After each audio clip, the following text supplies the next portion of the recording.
दोस्तों हाल ही में मैंने रॉयल नाम की एक एक्शन थ्रिलर मूवी देखी है जो कि 2025 में रिलीज हुई है। इस फिल्म को डायरेक्ट किया है दिनकर जी ने और IMDb पर मिला है इस फिल्म को 6 आउट ऑफ 10। ये कहानी है कृष्णा नाम के एक लड़के की जो कि अनाथ आश्रम में पला बड़ा है, लेकिन लोगों को फंसाकर उनसे पैसे लूटने का काम करता है। पर दोस्तों मजा तो तब आता है जब रातों रात कृष्णा की किस्मत चमक जाती है।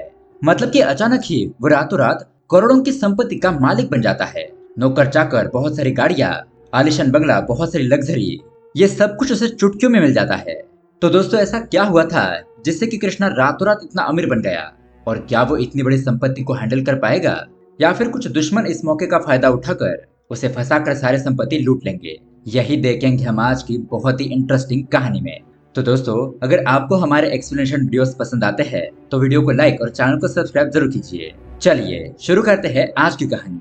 कहानी की शुरुआत में हम देखते हैं पुलिस कृष्णा नाम के एक लड़के को अरेस्ट करके ले जा रही होती है। कृष्णा यहाँ पर बेहोश हालत में होता है और बैकग्राउंड में हमें बताया जाता है कि स्वर्ग में नौकर बनना चुनने के बजाय मैंने नरक में राजा बनकर रहने का फैसला किया और आज यही अपराध पुलिस ने किया है, मुझे कृष्णा के बर्थ प्लेस पर ले जाकर। और ये सीन यहीं पर कट हो जाता है। खैर अब उसके अगले सीन में हम एक ड्राइवर को देखते हैं जो कि अपने लिए एक लड़की को ढूंढने की बात फोन पर अपने दोस्त से कह रहा होता है। वो कहता है कि मुझे ज्यादा पढ़ी लिखी लड़की नहीं चाहिए, बस सीधी सादी और घरेलू हो। वो कहता है कि फिलहाल मैं गोकर्ण जा रहा हूँ, और ऐसा कहते हुए वो एक जगह पर पहुंचता है। तभी वहां पर संजना नाम की एक लड़की उसके गार्ड में बैठने के लिए आती है जो कि एक बहुत ज्यादा मॉडर्न लड़की है। ये ड्राइवर उससे कहता है कि मैडम आप पहला राइट पर आगे बढ़ाइए, लेकिन संजना तो उसके उल्टा ही करती है और उसे समझाती है कि ऐसा कुछ नहीं होता, अगर तुम सिर्फ राइट पैर का ही इस्तेमाल करोगे तो लेफ्ट पैर का क्या होगा, तुम ब्रेक और एक्सेलेटर का इस्तेमाल कैसे करोगे। इसलिए इस दुनिया में जो भी है वो सब इम्पोर्टेंट है। और तभी हम देखते हैं कि उस गाड़ी के अंदर और भी लड़कियां होती है जो संजना से कहती है कि ठीक है मोटिवेशनल स्पीकर, अब चलो भी, हम जानते हैं कि तुम्हें सब कुछ पता है। उसके बाद ये सभी लड़कियां एंजॉय करते हुए लोकेशन पर पहुंच जाती है। लेकिन दोस्तों यहाँ पर ड्राइवर की बातों से हमें पता चलता है कि ये लड़कियां उसे गोकर्ण नहीं बल्कि गोवा लेकर आई होती है और ये लोग यहाँ पर बहुत ज्यादा एंजॉय कर रही थी। अब यहाँ पर जो लड़कियां होती है उनमें से कुछ की तो शादियां हो चुकी थी और वो अपने घर में झूठ मूठ का बहाना बनाकर यहाँ गोवा घूमने के लिए आई होती है। तो इतने में यहाँ पर अंबुजा नाम का उनका एक टूर गाइड आता है। उनका एंजॉयमेंट करने के लिए इसने ही सारे अरेंजमेंट की थी। फिर उसके बाद सभी लड़कियां मार्केट में शॉपिंग करने के लिए जाती है। यहाँ पर हम संजना और उसकी दोस्त दिशा को देखते हैं जो कि एक दूसरे के साथ शादी के बारे में बातचीत कर रही होती है। तभी वहां पर दिशा को एक ज्योतिषी का बोर्ड दिखाई देता है। अब दिशा को तो इन बातों पर विश्वास था, इसलिए वो कहती है कि चलो हम अंदर जाकर अपना भविष्य देखते हैं। संजना मना करने लगती है, लेकिन फिर भी वो उसे अंदर ले जाती है। अब अंदर जो महिला होती है वो उन्हें देखकर कहती है कि अगर तुम्हें किसी भी विद्या के बारे में पता नहीं है तो तुम्हें उसका मजाक नहीं उड़ाना चाहिए, और तुम दोनों यहाँ पर आने से पहले अपनी शादी के बारे में बातचीत कर रही थी। तो ये बात सुनकर वो दोनों तो शॉक रह जाती है। अब उसके बाद ये महिला दिशा के लिए कार्ड निकालती है। उसे देखकर वो बताती है कि तुम्हारी जल्दी शादी हो जाएगी, उससे 6 महीने बाद तुम अब्रॉड में सेटल हो जाओगी और तुम्हें 2 बच्चे होंगे। ये बात सुनकर दिशा तो बहुत ज्यादा खुश हो जाती है और वहां पर पैसे भी रखती है। संजना कहती है कि अगर उस महिला ने तुम्हारे बारे में नेगेटिव बातें बताई होती तो क्या तब भी तुम उसे पैसे देती है, मुझे तो इन बातों पर विश्वास नहीं है। तो ये बात सुनकर वो टैरो रीडर कहती है कि रुको, मैं जो भी भविष्यवाणी करती हूँ वो 100% सच होती है। संजना पूछती है कि इसका क्या सबूत है। मैं इन सब बातों पर नहीं मानती और मैं सिर्फ सबूतों को ही ऊपर मानती हूँ। वो टैरो रीडर कहती है कि जिंदगी सबूतों पर नहीं विश्वास पर चलती है। मैं चमत्कार की भविष्यवाणी नहीं करती, लेकिन मैं विश्वास करती हूँ कि चमत्कार होते हैं। ऐसा कहते हुए वो संजना के लिए भी कार्ड निकालती है और उन्हें देखकर कहती है कि अगर तुम्हें विश्वास नहीं होता तो इसे देखो। संजना कहती है मुझे आपकी भविष्यवाणी में कोई भी इंटरेस्ट नहीं है, और वो वहां से चली जाती है। अब उसके बाद रात को हम बार में देखते हैं ये सभी लड़कियां अंबुजा के साथ बातचीत कर रही थी। अंबुजा उन्हें यहाँ पर बताता है कि अब इसके बाद मैं तुम लोगों को ऐसा एक्सपीरियंस दूंगा जिसे तुम अपनी जिंदगी में कभी नहीं भूल पाओगी। फिर वो उन लड़कियों को हॉट हॉट लड़कों के फोटोज दिखाता है और उसे देखकर वो सभी लड़कियां तो दीवानी हो जाती है। फिर उनमें से एक लड़की कहती है कि हमें कोई इंडियन लड़का दिखाओ। अंबुजा उन्हें एक लड़का दिखाता है, लेकिन वो कहता है कि ये बहुत ज्यादा एक्सपेंसिव है और इसे यहाँ पर लाने के लिए तुम लोगों को ही उसे मनाना होगा। तो इस बात पर ये सारी लड़कियां मान जाती है और उसके बाद एंट्री होती है हमारे हीरो कृष्णा की। यहाँ पर सभी लड़कियां उसके साथ एंजॉय करती है, डांस करती है, गाना गाती है। लेकिन आखिर में कृष्णा उनसे कहता है कि तुम लोगों में से कोई भी मुझे इम्प्रेस नहीं कर पाया। अब मैं तुम्हारे सामने एक बाउल रखता हूँ, तुम सभी लोग उसके अंदर अपना मोबाइल रख दो मैं अपनी आंखें बंद करके रैंडमली किसी का भी मोबाइल उठाऊंगा और वो मोबाइल जिस लड़की का होगा मैं उसी लड़की के साथ डेट पर जाऊंगा। तो अब ये सभी लड़कियां अपना मोबाइल उस बाउल में रख देती है और फिर उन्हें आंखें बंद करने के लिए कहा जाता है। जैसे ही वो आंखें बंद करती है वहां पर धुआं हो जाता है और उसके अगले ही पर हमें पता चलता है कि अंबुजा और कृष्णा उनके सारे फोन चुरा कर वहां से भाग चुके थे। ये देखकर वो सभी लड़कियां परेशान हो जाती है। अब दोस्तों इस ट्रैप से संजना बच गई थी। वो अपने दोस्तों से कहती है कि मैंने तो तुम लोगों को पहले ही कहा था कि इन सब चक्कर में मत पड़ो। अब यहाँ पर ये लड़कियां कहती है कि उन्हें अगर उनका फोन नहीं मिला तो बहुत बड़ा कांड हो जाएगा, क्योंकि फोन के अंदर बहुत सारे सीक्रेट छुपाए हुए हैं। अगर उसके बारे में उनके घर वालों को पता चल गया तो भूचाल आ जाएगा। वो लोग तो उन्हें घर के बाहर निकाल ही देंगे। अब इतने में यहाँ पर कृष्णा शालू की फोन से संजना के फोन पर कॉल करता है और उन सभी लड़कियों को अगर उनका फोन चाहिए तो अगले दिन एक लोकेशन पर मिलने के लिए बुलाता है। तो उसके बाद तुरंत ये लड़कियां वहां पर पहुंचती है। फिर यहाँ पर हमें ये बात पता चलती है कि अंबुजा और कृष्णा ये दोनों मिले हुए हैं। वो कहते हैं तुम लोग हमें 5 लाख रुपए दे दो और ये तुम्हारे फोन ले जाओ। अब पहले तो ये सभी लड़कियां मना करने लगती है कि ये गलत बात है, तुम लोगों ने हमें फंसाया है। लेकिन कृष्णा कहता है कि इस फोन के अंदर जो इन्फॉर्मेशन है उसके बारे में सोचो, अगर ये तुम लोगों के घर पर पता चल गई तो कितना बड़ा हंगामा हो जाएगा। अब यहाँ पर बार्गेनिंग करते हुए 3 लाख पर बात तय होती है और अब कृष्णा उन लड़कियों से पैसे लूटकर वहां से चला जाता है। उसके अगले सीन में हम देखते हैं कि अंबुजा और कृष्णा एक दूसरे के साथ बातचीत कर रहे थे कि यहाँ पास से कुछ नए लोग आने वाले हैं। कृष्णा कहता है कि ठीक है कोई बात नहीं, हम उन्हें ही अगला शिकार बनाएंगे। लेकिन उनकी ये बातें संजना दूर से सुन लेती है और वो उनका पीछा करने लगती है। यहाँ कृष्णा एक जगह पर आकर कुछ लड़कों को ड्रग्स देता है और उनसे पैसे लेकर वहां से चला जाता है। संजना वहां पर आकर देखती है तो बहुत सारे लड़के और लड़कियां यहाँ पर नशे में धुत थे। लेकिन दोस्तों इतने में ही वहां पर पुलिस भी आ जाती है और इन सभी लोगों को पकड़कर थाने ले जाती है। यहाँ पर पुलिस ने संजना को भी पकड़ लिया था। संजना कहती है कि प्लीज सर मुझे छोड़ दीजिए, मैं इन लोगों के साथ शामिल नहीं हूँ। लेकिन पुलिस उसकी कोई भी बात नहीं मानते। अब यहाँ पर पुलिस उन लड़कों को थोड़ा बहुत मारते भी है ताकि उन्हें सबक मिले। लेकिन बाद में पुलिस को पता चलता है कि ये जो ड्रग्स है वो असल में ड्रग्स है ही नहीं, बल्कि वो तो कोई साधारण सा पाउडर है। इसलिए उन सभी लोगों को पुलिस स्टेशन से छोड़ दिया जाता है। फिर ये सभी लड़के और लड़कियां उस ड्रग्स डीलर का शुक्रिया अदा करते हैं, क्योंकि अगर उसने असली ड्रग्स बेच दिया होता तो इन लोगों की तो जिंदगी बर्बाद हो जाती। और ये सभी लोग तय करते हैं कि आइंदा ऐसी हरकत नहीं करेंगे, मतलब कि उन्हें उनका सबक मिल चुका था। अब ये सारी बातें संजना अपने रूम में आकर दिशा को बताती है। तो तभी अचानक दिशा को उस टैरो रीडर की बातें याद आती है। वो तुरंत ही उस 3 कार्ड को बाहर निकालती है और संजना को दिखाते हुए कहती है कि ये देखो, इन 3 कार्ड में से पहला कार्ड था जेल जाना, दूसरा जादूगर या फिर अनोखे आदमी से मुलाकात होना, मतलब कि कृष्णा से, और तीसरे कार्ड के अनुसार वो अच्छा आदमी नहीं है लेकिन उसके काम करने का तरीका बिल्कुल भी अलग है। तुम उसके साथ अच्छे से रहोगी तो तुम्हारा ही भला होगा। अब ये सब कुछ देखकर संजना भी शॉक रह जाती है कि जैसा उस टैरो कार्ड रीडर ने बताया था ठीक वैसा ही हुआ। इस तरह से अब संजना को भी इस बातों पर विश्वास होने लगता है। फिर क्या था दोस्तों, उसके अगले ही दिन संजना कृष्णा से जाकर मिलती है। वो उसे सॉरी कहती है कि मैंने तुम्हें गलत समझा, तुमने मेरे दोस्तों का मोबाइल छीना, ऐसा करके तुमने उन्हें एक अच्छा सबक सिखाया, वो दोबारा ऐसी गलती नहीं करेंगे। तुमने उन ड्रग्स वाले लड़के लड़कियों को पुलिस स्टेशन भेजकर अच्छा किया। भले ही तुम्हारा तरीका गलत हो लेकिन तुम्हारा गोल अच्छा है। और दोस्तों यहाँ पर हम देखते हैं कि संजना को कृष्णा से प्यार हो जाता है और वो उसी के बारे में सोचने लगती है। अगले दिन वो फिर से उसे मिलने के लिए जाती है। तब Krishna how to be rich ये किताब पढ़ रहा होता है। संजना उससे पूछती है कि क्या ये किताब पढ़ने से तुम अमीर बन जाओगे? कृष्णा कहता है कि हाँ, इससे हमारा माइंडसेट तैयार होता है, जैसा हम सोचते हैं वैसा ही हमारी जिंदगी में होता है। मैं बहुत बड़ी अमीर वाली जिंदगी जीना चाहता हूँ। चुटकी बजाओ तो मेरे सामने कॉफी आ जाए, काम करने के लिए बाहर निकलूं तो 7-8 महंगी गाड़ियां मेरे सामने खड़ी हो, मैं आलीशान बंगले में रहूं और नौकर चाकर मेरे आगे पीछे घूमते रहे। ऐसी राजाओं वाली जिंदगी में जीना चाहता हूँ। जिस पर संजना कहती है कि इसके लिए हमारे जेब में पैसे होने चाहिए, वरना निराशा ही हमारे हाथ में आएगी। इसलिए प्रैक्टिकल बनो कृष्णा, प्रैक्टिकल। कृष्णा हंसने लगता है और कहता है कि मैं भी अपनी माँ से यही बातें कह रहा था। और यहाँ से सीन थोड़ा सा फ्लैशबैक में जाता है, जहाँ पर हम देखते हैं कृष्णा और उसकी माँ अनाथ आश्रम में होते हैं। वहाँ की लाइट जा चुकी थी और सभी लोग दिया लेकर पढ़ाई कर रहे होते हैं। कृष्णा की माँ अपने बेटे से कह रही होती है कि कृष्णा, हमें जिंदगी में जो भी मिलता है वो बांटने से ही बढ़ता है और पैसा ही जिंदगी में सब कुछ नहीं होता। कृष्णा कहता है कि माँ, अगर पैसा हमारे पास होता तो हम यहाँ पर इन्वर्टर लगा देते और यहाँ की लाइट नहीं जाती। आज के दौर में पैसा ही लाइफ में सब कुछ है। और इस तरह से सीन फिर से प्रेजेंट में आता है। खैर, अब दोस्तों दूसरी तरफ हम देखते हैं कि बहुत सारे लोग कृष्णा को ढूंढते हुए एक जगह पर आते हैं और ये सभी लोग बहुत ज्यादा गुस्से में लग रहे थे। दरअसल यहाँ पर बात ये होती है कि कृष्णा ने इन सभी लोगों को फंसाकर उनसे पैसे लूट लिए थे। किसी को शेयर मार्केट का लालच देकर कि उनके पैसे रातों रात डबल हो जाएंगे, किसी 40 साल के आदमी को उसकी शादी फिक्स कर देंगे ऐसा बताकर उससे 5 लाख रुपए हड़प लिए थे। इसी तरह से कृष्णा ने यहाँ पर बहुत सारे लोगों को लूट लिया था। इन सभी लोगों ने पुलिस में कंप्लेंट भी कर दी थी और ये लोग अपना केस लेकर वकील के पास आ चुके थे। अब उसके बाद कुछ गुंडे लोग वहां पर आकर एक चाय वाले को धमकाने लगते हैं, क्योंकि दरअसल कृष्णा के बारे में ये चाय वाला थोड़ी बहुत बातें जानता था। अब इस चाय वाले के जरिए उन्हें एक लड़के के बारे में पता चलता है, तो ये लोग तुरंत ही उस लड़के के घर पर पहुंच जाते हैं। उस लड़के को पकड़कर पूछते हैं कि बताओ कृष्णा कहाँ पर है, और वो लड़का कुछ घुमा देने वाली बातें करने लगता है।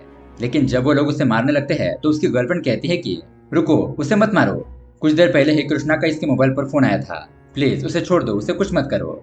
अब ये लोग वो नंबर की जानकारी लेकर यहाँ से चले जाते हैं। यहाँ इस तरफ हम देखते हैं कि कृष्णा संजना के लिए एक गिफ्ट भेजता है। उसमें लिखा होता है कि तुम यह ड्रेस पहनकर मैंने बताई हुई जगह पर आ जाओ, मुझे तुम्हें अपने दिल की बात बतानी है। अब ये देखकर संजना बहुत ज्यादा खुश हो जाती है और उस जगह पर चली जाती है। अब यहाँ पर आने के बाद कृष्णा बहुत ही रोमांटिक तरीके से संजना को प्रपोज करता है और संजना भी उसे हाँ कहकर उसके गले लगती है।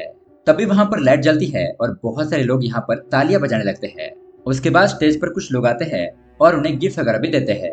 अब उसके अगले सीन में समंदर के पास ये दोनों बातचीत कर रहे होते हैं। संजना कहती है कि मुझे नहीं पता था कि मैं इतनी जल्दी किसी के प्यार में पड़ जाऊंगी, और किसी के सामने प्यार का इजहार करना है तो ये तो मेरे बस की बात है ही नहीं। कृष्णा, तुमने इतनी बहादुरी से ये बात मुझसे कैसे कही? कृष्णा कहता है कि हिम्मत हिम्मत से मैंने अपनी जिंदगी में सब कुछ पाया है। 5,000 के इन्वेस्टमेंट में 5 लाख का मुनाफा। संजना कहती है कि मतलब? कृष्णा कहता है कि तुम्हें पता नहीं है, उस दिन रास्ते पर मुझे यहाँ पर हो रहे वैलेंटाइन कंपटीशन के बारे में पता चला था और उसको ही जीतने के लिए मैंने ये सब कुछ अरेंजमेंट किया था। तो बताओ मेरा प्यार का नाटक कैसा लगा? ये लो तुम्हारे इसमें से 50 के पैसे। अब ये बात सुनकर संजना तो शॉक ही रह जाती है। वो कहती है कि मैं तो तुमसे सच्चा प्यार करने लगी थी, लेकिन तुम तो प्यार के लायक ही नहीं हो। ऐसा कहकर वो उसे थप्पड़ मार देती है। तुमने ये सब कुछ पैसों के लिए किया है, ये मैं कभी सपने में भी नहीं सोच सकती थी। आइंदा मुझे अपनी शक्ल मत दिखाना। ऐसा कहकर वो रोते हुए वहां से चली जाती है। कृष्णा भी गुस्से में आकर उसे कहता है कि हाँ हाँ, मुझे पता है सभी लड़कियां एक जैसी होती है। अगर किसी लड़के के पास पैसे नहीं होते तो क्या तुम उसके आसपास भी भटकती? अगर मैंने पैसों के लिए ये सब कुछ किया तो क्या गलत किया? क्या तुम्हारे जैसी लड़कियां किसी डिलीवरी बॉय या फिर छोटे काम करने वाले लड़के के पास होगी? नहीं ना, तो फिर तुम मुझे ऐसी बातें कैसे कह सकती हो? चलो भाड़ में जाओ। अब इतने में वहां पर वो गुंडे लोग आ जाते हैं। कृष्णा ने जिन लोगों को फंसाकर पैसे लूटे थे उन लोगों ने इन गुंडों को भेजा था। कृष्णा कहता है कि तुम लोग सही समय पर आए हो, और अब इन लोगों में बहुत ही जबरदस्त फाइटिंग शुरू हो जाती है। कृष्णा एक एक करके उन सभी गुंडों के हाथ पैर तोड़ देता है। अब सबसे फाइटिंग करने के बाद वो खुद भी थक गया था, इसलिए वो एक जगह पर बैठ जाता है। लेकिन इतने में ही वहां पर इंस्पेक्टर प्रकाश और उसकी टीम आ जाती है। हथकड़ी देखकर कृष्णा कहता है कि मैंने कुछ भी गलत काम नहीं किया है, तुम लोग मुझे ऐसे उठाकर नहीं ले जा सकते। ऐसा कहते हुए वो बेहोश होकर गिर जाता है। फिर पुलिस उसे ले जाने लगती है। और दोस्तों ये वही सीन है जिसे हमने मूवी के स्टार्टिंग में देखा था। अब दोस्तों यहाँ से कृष्णा के सारे ग्रह बदल जाते हैं। इंस्पेक्टर कृष्णा को एक बहुत बड़े बंगले में ले जाता है, जहाँ पर सभी लोग बहुत ही खुशी भरी निगाहों से कृष्णा को देख रहे थे। अंदर जाने के बाद उससे एक आदमी की फोटो दिखाई जाती है। कृष्णा पूछता है कि ये कौन है? मैनेजर बताता है कि ये कर्नाटक के टॉप बिजनेसमैन है, SSF कंपनी के मालिक, हजारों लोगों को काम देने वाले करोड़ों कंपनी के मालिक सिद्धार्थ वीरगल, और तुम इन्हीं के बेटे हो, तुम हो यहाँ के वारिस। और फिर वहां पर कृष्णा को उसकी माँ का फोटो दिखाया जाता है, जो कि सिद्धार्थ वीरगल के साथ होता है। अब दोस्तों फिर क्या था, उसके अगले दिन से कृष्णा सोकर उठता है तो चुटकी बजाते ही कॉफी उसके पास आ जाती है। काम पर जाने के लिए ढेर सारी गाड़ियां उसके लिए खड़ी होती है। उसमें से जो भी गाड़ी सिलेक्ट करके वो ऑफिस जा सकता है। वो कहता है कि मैंने नहीं सोचा था कि मेरे सपने इतनी जल्दी सच हो जाएंगे। ड्राइवर बताता है कि ये तो आपके पिताजी का बहुत बड़ा लंबा सफर है सर। जब सिद्धार्थ सर एक कंपनी में छोटी सी जॉब करते थे तब उनका आइडिया रिजेक्ट हुआ था। वो कंपनी से बाहर फ्रस्ट्रेट होकर खड़े थे। तभी वहां पर उनकी पत्नी आई और सीता मैडम ने उन्हें हौसला दिया। उन्होंने कहा कि आइडिया रिजेक्ट हुआ तो क्या हुआ, इस आइडिया पर तुम काम कर सकते हो, खुद की अपनी कंपनी खड़ी कर सकते हो। सिद्धार्थ कहता है कि ये कोई साधारण बात नहीं है, इसके लिए हमें पैसे लगेंगे। तो सीता मैडम ने अपने सारे गहने उतार कर उन्हें दे दिए थे। उन पैसों से उन्होंने छोटे से बिजनेस से शुरुआत की और आज देखो इतना बड़ा एम्पायर बना दिया। सीता मैडम ने उन्हें कहा कि मैं तुम्हारे साथ हूँ, और इस तरह से उन्होंने एक फूड का छोटा सा बिजनेस शुरू किया। धीरे धीरे उनके प्रोडक्ट मार्केट में बिकने लगे और इस तरह से उनका बिजनेस आसमान छूने लगा। देखते देखते उनकी कंपनी बहुत बड़ी हो गई। अब यहाँ पर कृष्णा एसएसएफ कंपनी में पहुंचता है तो यहाँ पर फिर से फ्लैशबैक में देखते हैं कि यहाँ पर सिद्धार्थ सर अपनी कंपनी के प्रोडक्ट्स की डिमांड हाई होने की वजह से प्रोडक्शन को बढ़ाना चाहते थे, जिसमें कि ये लोग प्रिजर्व फूड का उत्पादन बढ़ाने की बात कर रहे थे। लेकिन ये बात सीता मैडम को पसंद नहीं आई। उन्होंने कहा कि ऐसा फूड तो बाहर के देशों में पहले से सप्लाई हो रहा है, जिसके कारण उन्हें अनगिनत बीमारियां हो रही है, अलग अलग तरह के डिजीज हो रहे हैं, और इस तरह का फूड हमारे इंडिया में भी आ जाएगा तो इससे बहुत सारे लोग अफेक्टेड होंगे। इसीलिए अभी तक हम जिन प्रोडक्ट्स पर अच्छी तरीके से काम कर रहे थे उन्हीं प्रोडक्ट को हमें ऑर्गेनिक तरीके से बनाना चाहिए। लेकिन सिद्धार्थ और उसकी बाकी की टीम इस बात पर सहमत नहीं होते हैं। कहते हैं कि हमें कंपनी के मुनाफे के बारे में सोचना चाहिए, इन्वेस्टर भी हमें पैसे देने के लिए तैयार है। लेकिन अब सीता मैडम इस बात पर गुस्सा हो जाती है। कहती है कि जहाँ पर समाज की भलाई के लिए काम नहीं हो सकता, समाज को ध्यान में रखते हुए प्रोडक्ट नहीं बनाए जा सकते, वहां पर मैं काम नहीं कर सकती। ऐसा कहकर वो गुस्से में सिद्धार्थ को छोड़कर वहां से चली जाती है और सिद्धार्थ भी उन्हें नहीं रोकता। अब यहाँ पर प्रेजेंट डे पर मैनेजर कृष्णा को सिद्धार्थ के पास लेकर आता है, लेकिन उनकी हालत तो बहुत ज्यादा खराब हो चुकी थी। वो बेड पर सो रहे थे। मैनेजर बताता है कि 6 महीने पहले सिद्धार्थ सर का एक बहुत बड़ा एक्सीडेंट हो गया, जिसकी वजह से उनकी ये हालत हुई है। अब यहाँ से सीन फ्लैशबैक में जाता है और सिद्धार्थ को बेस्ट बिजनेसमैन का अवार्ड मिलता है। अब वो अपनी कार से घर पर आ रहा था, तभी उसे पता चलता है कि उसके ड्राइवर की बेटी को हॉस्पिटल में एडमिट किया है, इसलिए वो भी उसके साथ देखने के लिए चला जाता है। यहाँ पर डॉक्टर उसे बताती है कि ये फास्ट फूड प्रिजर्व फूड खाने का ही नतीजा है, उसी वजह से उसे फूड पॉइजन हो गया और अब उसके बचने के चांसेस भी कम है। ये बात सुनकर सिद्धार्थ हैरान रह जाता है कि कुछ साल पहले सीता ने जो बात कही थी वो सच साबित हुई। इसे खाने की वजह से लोग बहुत बुरी तरीके से अफेक्टेड हो रहे हैं। इसलिए अब वो घर जाकर अपने मैनेजर को ऑर्डर देता है कि मैनेजर, अभी तक जितना भी प्रोडक्शन हो रहा है उसे बंद कर दो। हम पहले जिस तरह से फूड बनाते थे उसी तरह से बनाओ। उसके बाद वो सीता को वापस लाने के लिए जाता है, लेकिन उसे पता चलता है कि सीता की तो मौत हो चुकी है और उसका एक बेटा है। सिद्धार्थ गाड़ी से वहां से आ रहा होता है, लेकिन तभी सामने से एक ट्रक आकर उसका एक्सीडेंट कर देता है। इसीलिए अब कंपनी के लोगों ने सीता के बेटे कृष्णा को ढूंढकर यहाँ पर लेकर आए थे। अब दोस्तों यहाँ मैनेजर कृष्णा को ऑफिस पर लेकर आता है और यहाँ पर अपनी बेटी पियो को बुलाता है। और दोस्तों ये पियो और कोई नहीं बल्कि संजना होती है। कृष्णा और संजना एक दूसरे को आमने सामने देखकर तो शॉक ही रह जाते हैं। फिर संजना अपने पिताजी को साइड में ले जाती है और बताती है कि पिताजी, ये अच्छा आदमी नहीं है, ये तो एक बहुत बड़ा धोखेबाज है। मैनेजर कहता है कि बेटा, बचपन से इसे गलत संगत मिली है, इसलिए उसका बर्ताव शायद ऐसा है, लेकिन तुम्हारे साथ रहेगा तो वो धीरे धीरे बदल जाएगा। इस तरह से अब कृष्णा और संजना के बीच में थोड़ी बहुत नोकझोंक चलती रहती है। अब उसके अगले ही दिन कृष्णा ने जिन जिन लोगों के साथ उधारी ली थी, जिनका पैसा लूटा था, वो अपने पैसे मांगने के लिए उसके बंगले के बाहर आ जाते हैं। लेकिन अब तो यहाँ पर कृष्णा करोड़ों की संपत्ति का मालिक बन चुका था, इसलिए वो उन लोगों के डबल पैसे वापस करता है। लेकिन थोड़ी देर बाद वो लोग फिर से उसकी गाड़ी रोक देते हैं, बताते हैं कि तुमने दिया हुआ चेक बाउंस हो चुका है। कृष्णा तुरंत ही अपने पीए को कॉल करता है और इसके बारे में पूछता है, तो संजना बताती है कि बैंक ने सारे अकाउंट फ्रीज कर दिए हैं। अब ऐसा क्यों हुआ है ये बताने के लिए बहुत बड़ी मीटिंग बुलाई जाती है। अब यहाँ पर बैंक वाले आकर बताते हैं कि तुम्हारे पिताजी ने कारोबार बढ़ाने के लिए 500 करोड़ रुपए का लोन लिया था, लेकिन पिछले 6 महीने से उन्होंने एक भी ईएमआई नहीं चुकाया है, इसलिए लोन की रकम, ब्याज और पेनल्टी को मिलाकर 610 करोड़ रुपए अमाउंट हुआ है। इसलिए हमें ये सख्त कदम उठाना पड़ा और हमने अकाउंट फ्रीज कर दिए। मैनेजर बताता है कि हमारे कंपनी के मालिक 6 महीने से हॉस्पिटल में है, इसलिए हमें ईएमआई भरने में थोड़ी दिक्कत हो रही थी। अब तभी वहां पर एंट्री होती है सूर्य प्रताप नाम के एक बंदे की, और ये भी कर्नाटक का एक बहुत बड़ा बिजनेसमैन होता है जो कि एसएसएफ कंपनी को खरीदना चाहता है। और ये अच्छा मौका देखकर यहाँ पर आकर कहता है कि मैं तुम्हारी कंपनी का लोन चुका दूंगा, बस तुम्हें कंपनी मेरे नाम पर करनी होगी। बैंक कहती है कि अगर ऐसा है तो हमें हमारे पैसों से मतलब है। लेकिन यहाँ पर एसएसएफ कंपनी के सभी स्टाफ एम्प्लॉय लोग कहते हैं कि सर, इस कंपनी की वजह से पिछले 20 से 30 सालों से हमारा घर चल रहा है। कंपनी ने हमारे सुख दुख में हमारा साथ दिया है, इसलिए हम चाहे तो 1 साल के लिए बिना सैलरी के भी काम कर सकते हैं। लेकिन आप ये कंपनी किसी को भी मत बेचिए। एक बार ये कंपनी बिक गई तो इतने सालों की हमारी मेहनत मिट्टी में मिल जाएगी। अब सब लोगों की बातें सुनने के बाद कृष्णा कहता है कि ठीक है, मैं इस कंपनी को नहीं बेचूंगा। बैंक का लोन किस तरह से चुकाना है इसके बारे में हम कोशिश करेंगे। और अब सूर्य प्रताप गुस्से से वहां से चला जाता है। उसकी ये कंपनी खरीदने की कोशिश नाकामयाब हो जाती है। अब सूर्य प्रताप अपने घर पर आने के बाद जिसने उसे खबर दी थी कि एसएस कंपनी बैंक करप्ट हो गई है और उसका जो नया वारिस है वो पैसों के मामले में बहुत ज्यादा लालची है, इसलिए वो वहां पर कंपनी खरीदने के लिए गया था। लेकिन वो लोग तो राजी नहीं हुए। वहां पर सब कुछ उल्टा गेम हो गया। इसलिए अब यहाँ पर सूर्य प्रताप उस खबर देने वाले आदमी को ही जान से मार देता है। लेकिन दोस्तों उसके थोड़ी देर बाद कृष्णा उससे मिलने के लिए आता है। वो उसे कहता है कि मुझे तुम्हारा ऑफर मंजूर है। सूर्य प्रताप का आदमी कहता है कि लेकिन तुम तो वहाँ पर अलग ही बोल रहे थे। कृष्णा कहता है कि सर वो तो मेरे मगरमच्छ के आंसू थे। अब कंपनी का तो पूरी तरीके से दीवारा निकल चुका है। लोगों को सैलरी देने के लिए पैसे नहीं है तो बैंक को पैसे कैसे दूंगा। इसीलिए मैं प्रैक्टिकल होकर सोच रहा हूँ। फिलहाल आप मुझे 60 करोड़ रुपए दे दीजिए। कुछ ही दिनों के बाद ये कंपनी मैं आपके नाम पर कर दूंगा। फिर बाद में आप मुझे बाकी के पैसे दे देना। सूर्य प्रताप कहता है कि आखिर मैं तुम पर भरोसा क्यों करूं। कृष्णा कहता है कि क्योंकि मैं इस कंपनी का वारिस हूँ। मेरे सिग्नेचर के बाद ही आपको ये कंपनी मिल सकती है। सूर्य प्रताप कहता है लेकिन तुम्हारे पिताजी तो बहुत बड़े स्वाभिमानी हैं, तो तुमने ये फैसला क्यों किया। कृष्णा कहता है कि मैं इमोशनल होकर नहीं बल्कि प्रैक्टिकल होकर सोच रहा हूँ, इसलिए आप मुझ पर भरोसा कीजिए। तो सूर्य प्रताप ठीक है ऐसा कहकर उसे 60 करोड़ रुपए दे देता है।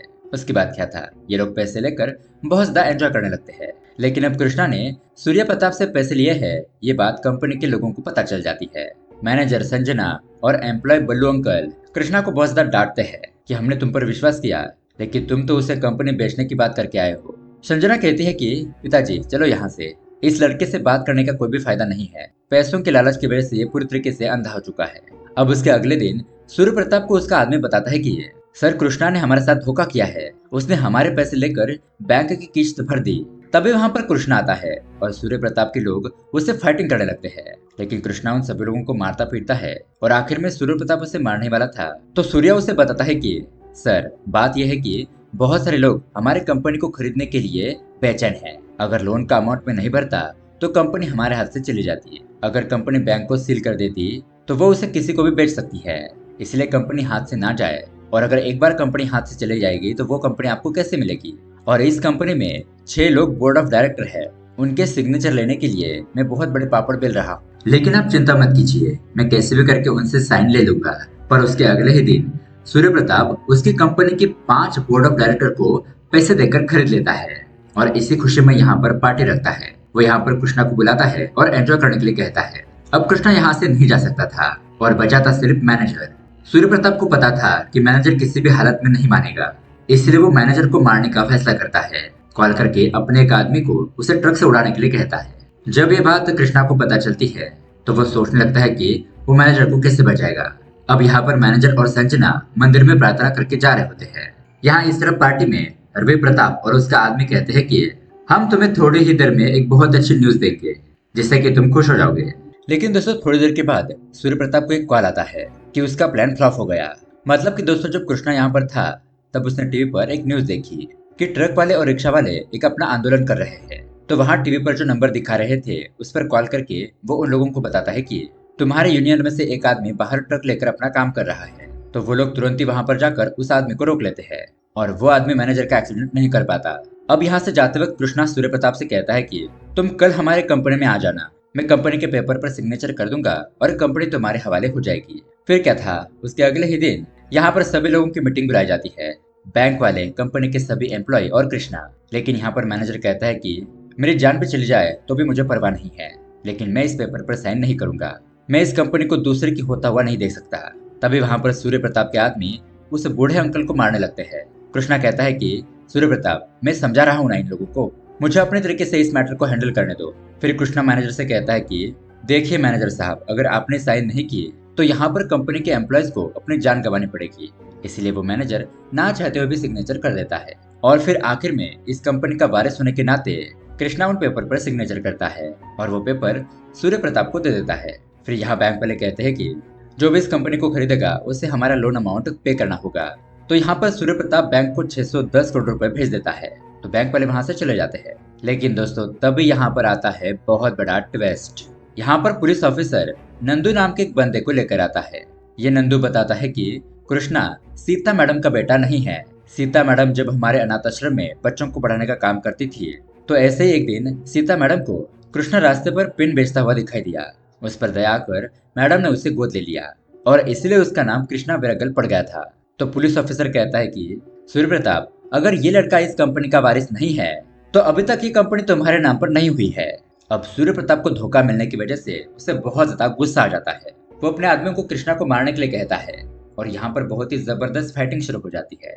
यहाँ कृष्णा और सूर्य प्रताप के बीच में भी बहुत ही जबरदस्त लड़ाई होती है।